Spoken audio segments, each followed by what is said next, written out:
Hello students, कैसे हैं आप लोग? Welcome to this session. My name is Dr. Kavita Rawat, your English teacher from ICT Virtual Classroom. Today we will continue our previous topic, that is note making and comprehension.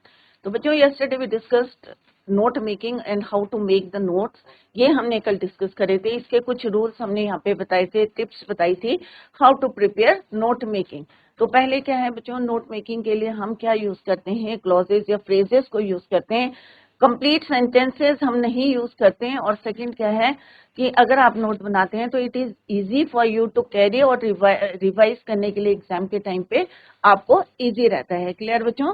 तो note making में और क्या करते हैं बच्चों, हम abbreviations को use करते हैं, शॉर्ट फॉर्म्स को यूज करते हैं, और eight the end of note making आप उसका जो है की टू एब्रीविएशंस आप डिटेल में उसको फुल फॉर्म्स को लिखेंगे. क्लियर बच्चों?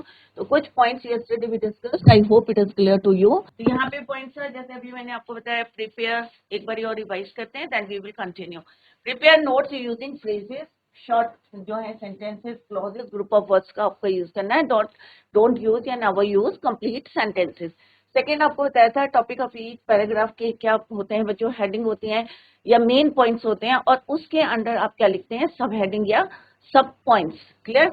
अगर उसके भी अंडर सब पॉइंट्स के भी होते हैं तो हम उन्हें क्या बोलते हैं, सब पॉइंट्स. बट उसकी नीड नहीं होती है, आपको जो है जो एग्जाम में पूछा है वही आपको लिखना होता है, heading and sub heading. Clear? Next हमने कहा था सब points should be limited to 5. जो आप हेडिंग के नीचे जो सब हेडिंग्स बनाते हैं या सब पॉइंट्स बनाते हैं, कितना होना चाहिए, लिमिटेड टू 5 से नॉट मोर देन 5. ये सब पॉइंट में और मे नॉट, जो मैंने अभी कहा, नीड नहीं होती ज्यादा. Provide an appropriate title for the notes eight the end of your note. जब आप नोट्स बना लेते हैं और उसके बाद क्लियर हो जाता है आपको कि दिस पैसेज इज अबाउट, क्या टॉपिक है, क्या आइडिया है इसमें, कंसेप्ट क्या है, तो आप उसको क्या करेंगे, एक टाइटल देंगे एंड द समरी. अब समरी कैसे बनाना है वो भी हम ये भी डिस्कस करेंगे कि जो आप नोट्स बनाते हैं, फ्रेजेस यूज करते हैं, उन्हीं को कंप्लीट सेंटेंस करके आप you can make easily the summary of that passage. Clear? Include a minimum of 4 to 6. हमें क्या यूज करना है, abbreviations, symbols और figures जो है आप यूज कर सकते हैं. Using all the important points in the notes, prepare to a cohesive and coherent summary in about 80 words. Write a summary in complete sentences. जैसा भी हमने बताया कि उसमें आप phrases लेंगे, incomplete sentences, group of words ले सकते हैं, बट यहाँ पे आपको क्या लेना है, summary में complete sentences in a paragraph. तो कल बच्चों हमने एक डिस्कस करा था और हाउ टू मेक नोट्स, ये हमने यस्टरडे वी डिस्कस्ड, और आपको बताया था कि ये हेडिंग्स होती हैं और ये क्या होते हैं, आपकी सब हेडिंग्स. और कैसे नंबरिंग करनी है, 1 है तो 1.1, 1.2, 1.3, 2 है तो 2.1, 2.2, 2.3. इस तरह से आपको हेडिंग और सब हेडिंग की नंबरिंग करनी है. तो 4 हमने हेडिंग्स ली थी और उसके अंदर हमने क्या लिए थे बच्चों, सब हेडिंग्स ली थी या सब पॉइंट्स लिए थे. और जैसा अभी हमने बताया था कि लिमिटेड कितनी होनी चाहिए, नॉट मोर देन 5. तो हमने यहाँ पे उसी के अकॉर्डिंग हमने यहाँ पे यूज करा. क्लियर? नेक्स्ट क्वेश्चन क्या आता है बच्चों, जैसे मैंने पहले भी आपको बताया था कि eight the end of notes आपको क्या देना, लिस्ट ऑफ एब्रीविएशन या की टू एब्रीविएशन. तो हमने कौन कौन से यूज करते हैं, हमने साइड में लिखा भी था कि हमने कौन कौन से abbreviation use in in in the notes. तो इफेक्टिव EFF हमने यूज करा था. EFF का फुल क्या है, इफेक्टिव, कंसंट्रेटिंग या concentrate. Message, MST message. Read means received. Phys means physical, positive, importance, speaker.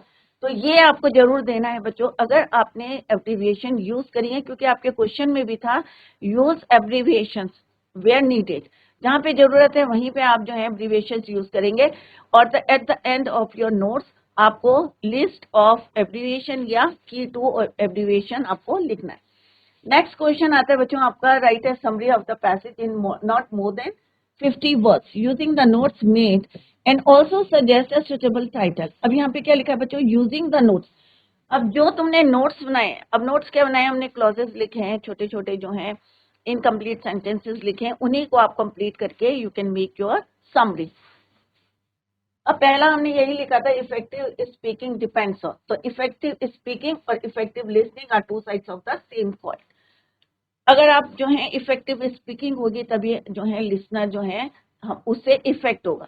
Effective listener, अगर आप प्रॉपरली जो है कंसंट्रेट करेंगे, फोकस करेंगे, अटेंशन देंगे, तभी जो है इफेक्टिव स्पीकिंग, जो स्पीकर है उस पर भी जो है उसका इफेक्ट पड़ेगा कि हाँ भाई जो हमारे ऑडियंस है या सुनने वाले हैं या क्लास में बच्चे सुन रहे हैं तो और ज्यादा इफेक्टिव होगा। तो दोनों क्या है, effective speaking and effective listener. तो ये भी हमारे नोट्स में हमने लिखा था, are two sides of the same coin, both equally important. दोनों इक्वली इंपॉर्टेंट होते हैं। अगर सुनने वाले अच्छे होते हैं तो बोलने वाले को और भी एनर्जी आती है। अगर बोलने वाला अच्छा है और सुनने वाला अच्छा नहीं है तो उसमें जो है स्पीकर थोड़ा सा जो है लैक ऑफ एनर्जी हो जाती है।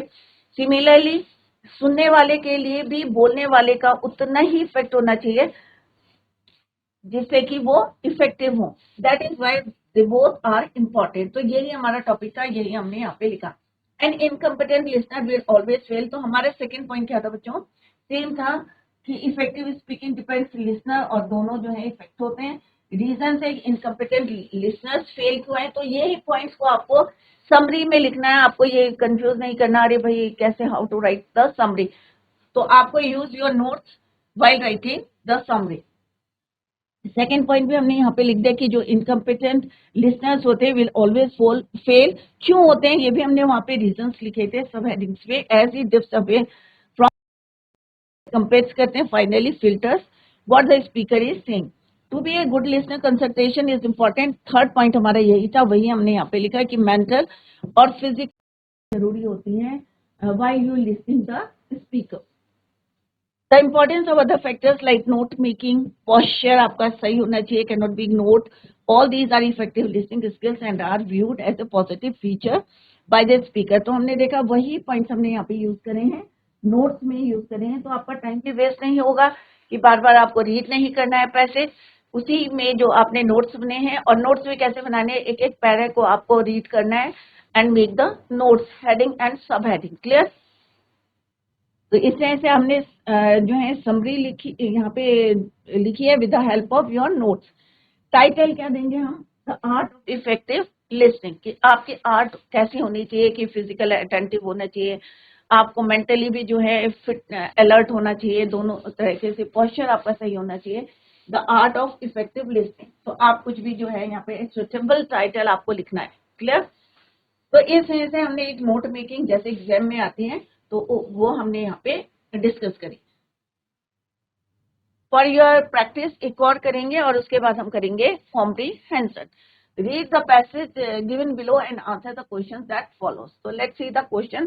फर्स्ट क्वेश्चन क्या बताओ बच्चों, on the basis of your understanding of the above passage make notes. Same है, क्या बनानी है आपको, हेडिंग्स एंड सब हेडिंग्स। जो हमने पहले वाले पैसेज में करी थी बच्चों, हेडिंग और सब हेडिंग बनाई थी, वही आपको यहाँ पे भी करनी है। Use recognisable abbreviations where necessary, जहां पे जरूरत है वहीं पे यूज करनी है। मिनिमम 4 बोला है तो आप उतनी ही यूज करेंगे जितना क्वेश्चन में दिया है। And a format you consider suitable also supply a title to it. और after at the end of your note आपको क्या देना है, एक अप्रोप्रिएट या suitable title to that, to your notes और टू योर पैसेज, जो भी पैसेज दिया है given. Write a summary of the passage in about 80 words. और आपको नेक्स्ट क्या करना है, समरी लिखनी है एट अबाउट 80 वर्ड्स। 80 वर्ड्स की आपको समरी लिखनी। अब यहाँ पे पैसेज क्या है, the most alarming of man assaults upon the environment is the contamination of air, earth। अब किस चीज का हमें जो है अलार्मिंग है, हमारा एनवायरमेंट या जो है डिग्रेड हो रहा है, क्यों हो रहा है, डिस्ट्रॉय हो रहा है, क्यों हो रहा है, कि अलार्मिंग ऑफ मैन। तो फर्स्ट पॉइंट आपका यही बन रहा है कि अलार्मिंग ऑफ मैन्स असॉल्ट किस चीजों पे डिपेंड करता है। एक तो first one is your contamination of air हो गया, कि किस तरह से हमारी एयर पॉल्यूट हो रही है, या अर्थ हो रहा है, रिवर्स हो रही हैं, सी हो रही हैं। तो इसी तरह से या लिथाल जो मटेरियल्स हैं, वेस्ट मटेरियल्स हैं, किस तरह से पॉल्यूट करें हमारी रिवर को। तो आपको इसी तरह से फर्स्ट पॉइंट यही है जो अभी मैंने बताया, most alarming assault by man. जैसे जैसे आप रीड करेंगे तो ऑटोमेटिकली आपके माइंड में आएगा, हाँ भाई ये हमारी हेडिंग है और ये क्यों हो रहा है, उसके भी रीजन नीचे साइड में दिए हैं, तो उनको हमें क्लॉजेस में लिखना है। तो फर्स्ट पॉइंट मैंने जैसे आपको बताया कि क्या है, कि most alarming assault by man on environment. क्या हम जो है कर रहे हैं एनवायरमेंट को, कंटामिनेशन ऑफ एयर है, अर्थ है, रिवर्स है, सी है, with lethal means waste material से। सेकेंड पॉइंट है दिस पॉल्यूशन इरवोकेबल है, chain of evil initiated irreversible. Clear? पहला पॉइंट हमने लिख लिया। नेक्स्ट पॉइंट क्या है? This pollution is for the most part of irrevocable. The chain of which it initiates is more of the part is क्या है यहाँ पे? irreversible है। कैसा है? irreversible है। In this contamination of the environment, chemicals are the sincere partners of radiation in changing the very nature of the world. तो first point हमारा आगे, इसको हम नोट डाउन करते हैं। तो फर्स्ट पॉइंट क्या है बच्चों आपका? The most alarming of man's assault on environment. Clear हो गया आपका? इसका है 1.1, 1.2 एंड दिस इज योर 1.3। यही हमने यहाँ पे लिखे हैं बच्चों। Most alarming assault by man on environment, contamination of air, this pollution irrevocable है और chain of evil initiated irreversible है। नेक्स्ट है आपका chemicals are partners of radiation. जैसे अभी हमने पढ़ा कि जो केमिकल्स हैं किस तरह से पोल्यूट करते हैं, तो chemicals are partners of radiation, change nature of world, radiation release through nuclear explosion. तो ये भी हम नोट डाउन करते हैं यहाँ पे। Contamination of the environment, chemicals are the, जैसे अभी हमने लिखा, are the main dispensers parts of the radiation in changing the very nature of the world.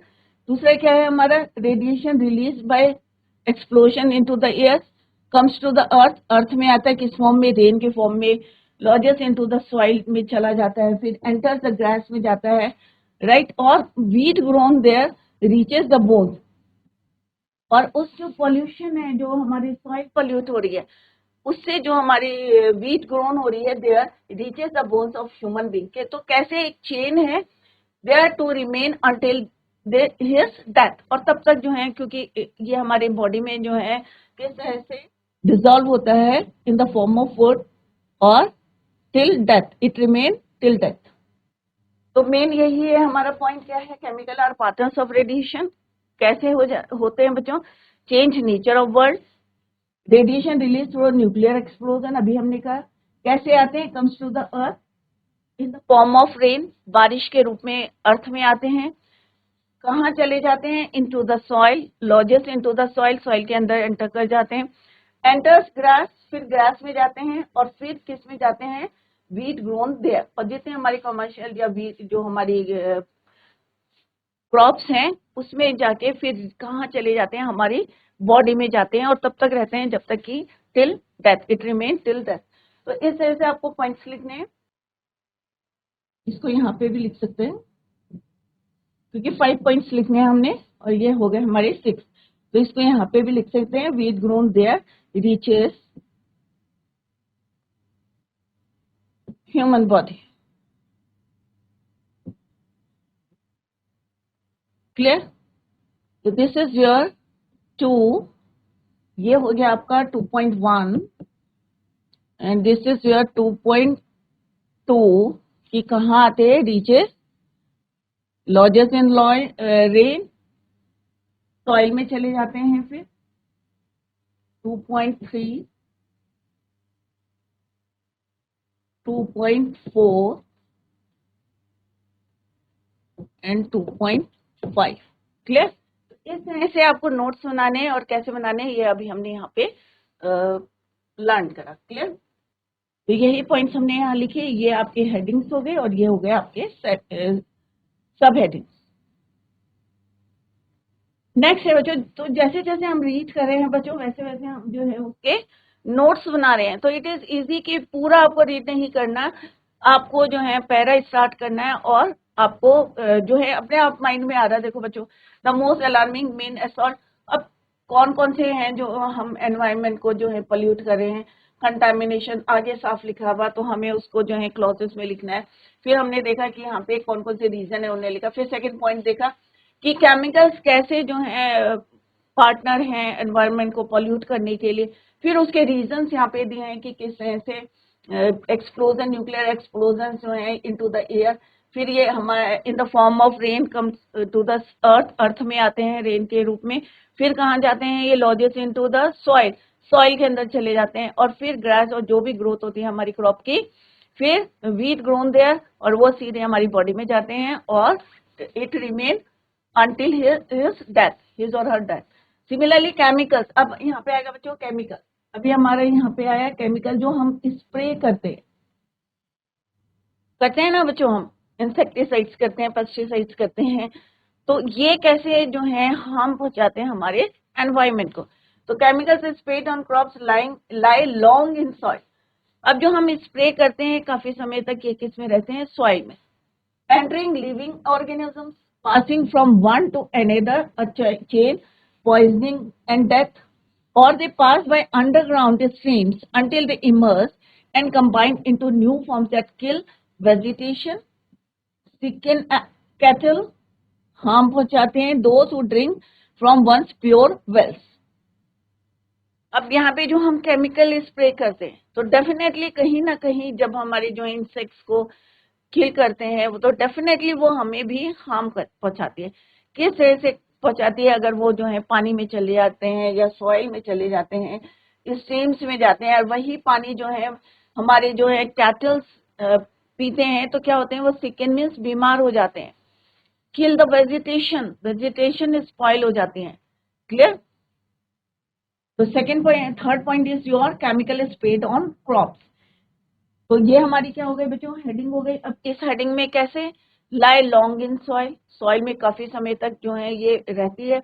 Enter living organism, passes from one another in chain of poisoning and death. Clear. Passes an underground stream to emerge, combines into new forms, took million of years to produce life that inhabits. तो इसको आगे लिखेंगे। Third point is your chemical spray, 3 point, ठीक है। lie long in soil, 3.1. entering living organism, 3.2. 3.3 किस तरह से harm पहुंचाते हैं, राइट।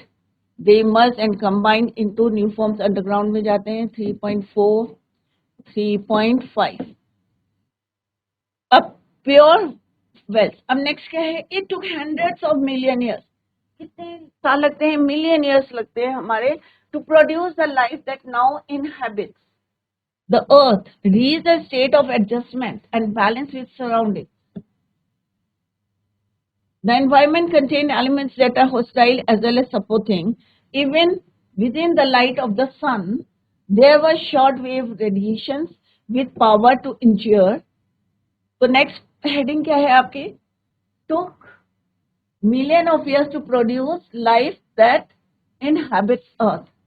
कई साल लग जाते हैं जो हम लाइफ जो इनहेबिट्स हैं, अर्थ में रहने वाले हैं। तो यही हमारी हेडिंग है, had reached a state of adjustment, कई साल लग जाते हैं। Balance with the surrounding environment contains hostile and supportive elements. The fourth point is your, it took million of years. This is your fourth point. 4.1 adjustment में कई साल लग जाते हैं, balance with the two. तो इस तरह से आपको पॉइंट्स लिखने हैं। The environment contained elements that are hostile as well as supporting. Clear? तो इस तरह से आपको नोट्स बनाने। नेक्स्ट है बच्चों, तो यही हमने यहाँ पे लिखा है बच्चों, 3 पॉइंट लिखे हैं। हैज रीच्ड स्टेज, दूसरा है जो है बैलेंस विद, किस तरह से बैलेंस बनाते हैं विद द लाइफ, कई साल लग जाते हैं, मिलियन ईयर्स लग जाते हैं। एंड फोर्थ पॉइंट हमने अभी बताया, environment contains hostile and supportive elements. Next है rapidity of change and speed. For time is the essential ingredient, but in the modern world there is no time. तो अभी तक हमने इतना बड़ा और हमने नोट्स इसके बनाए हैं। तो हेडिंग्स को हम अंडरलाइन कर लेते हैं जो जो हमने अभी बनाई है। तो फर्स्ट हमने बनाई है the most alarming. Clear. Next हम हेडिंग बनाई केमिकल्स स्प्रे, ये थर्ड है आपकी। सेकंड है chemicals are partner of radiation. And fourth is your it. And fifth है आपका the rapidity of change and the speed with which new situations are created. This is your fifth. Situations are created follow the heedless pace of man rather than the deliberate pace of nature. Radiation is no longer the bombardment of cosmic rays. तो next heading जैसे अभी मैंने बताया rapidity of change and speed created by new situation. तो ये क्या है बच्चों? Radiation not bombardment of cosmic rays. This is your heading. Cosmic rays, unnatural creation of man's tampering with the atom, chemicals to which life is asked to make adjustment are no longer merely calcium and silica and copper and all the rest of the mineral washed out of the rock and carried to the rivers to the sea. They are the synthetic creation of man's inventive mind brewed in his laboratories. और जो इंसान क्या करते हैं, जो artificial जो minerals बनाते हैं लेबोरेटरीज में बनाते हैं, वो ज्यादा हार्मफुल होते हैं. तो हमारी हेडिंग क्या बनी बच्चों? फिफ्थ वाली, rapidity of change and created new situation. ये हमने बताया radiation not bombardment of cosmic rays, unnatural creation of man's tampering with atom. Second point था chemical to which life has to make adjustment, not only calcium, silica and copper. ये इसके अलावा कौन से हैं? synthetic creation of man's inventive mind brewed in lab. और कहाँ तैयार होते हैं? लैब में. This is your fifth point. 5.1, 5.2, 5.3, 5.3, 5.4. तो इस तरह से आपको नोट्स बनाने हैं. तो यहाँ पे हमने अंडरलाइन कर लिया कि 4 मेन पॉइंट्स हेडिंग्स क्या है, 5 हमारी, और उसकी सब हेडिंग्स क्या है. तो हमने देखा कि पूरा जो हमने पैसेज कवर कर लिया है इन पॉइंट, हेडिंग्स एंड सब हेडिंग्स. क्लियर? ये क्या है बच्चों? आपकी हेडिंग्स है. एक बार और आपको रिवाइज करा दें कि हेडिंग है, और हमने देखा कि कैसे कैसे हमने जो है मार्क करते रहे जैसे जैसे हमने रीडिंग करी. सब हेडिंग. सिमिलरली ये आपकी हेडिंग है, ये सारी आपकी सब हेडिंग है. दिस इज योर हेडिंग, और ये क्या है आपकी सब हेडिंग. ये नेक्स्ट पॉइंट. क्लियर बच्चों? तो इस तरह से आपको नोट्स बनाने. एब्रीविएशन जो हमने यूज करी है बच्चों, ये हमारे 5 पॉइंट्स हो गए. Similarly this is your heading, this is your heading, और ये आपके सब पॉइंट्स है. तो इसको भी हम यहाँ करते हैं इन्वेंटिव माइंड एंड ब्रूड इन.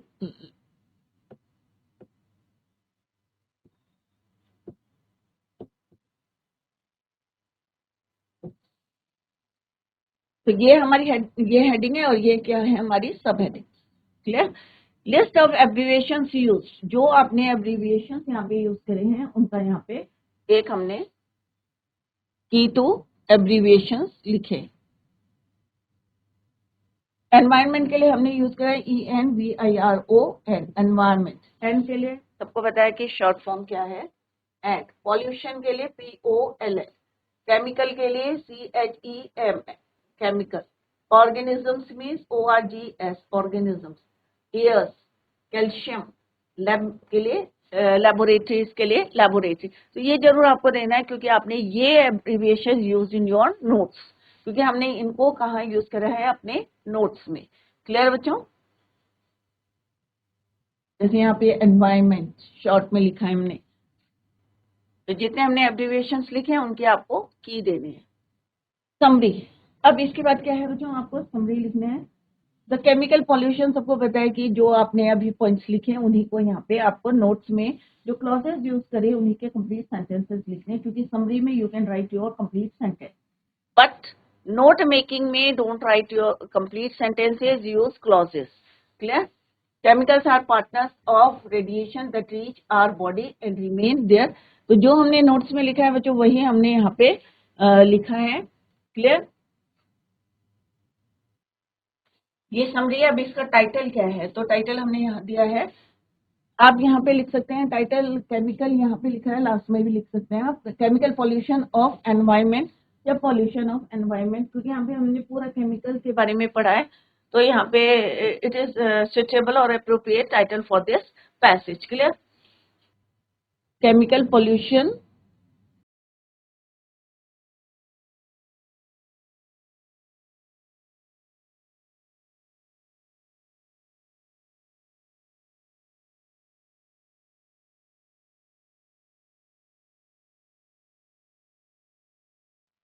तो जो नोट मेकिंग करी हमने, 2 पैसेज यहाँ पे आपसे जो है प्रैक्टिस करी है, आपके घर में जाके इसको रिवाइज करें, प्रैक्टिस करें, क्योंकि जब तक आप प्रैक्टिस नहीं करेंगे how to make the notes, और जो हमने आप टिप्स डिस्कस करी उसको अपने जो है माइंड में रखें।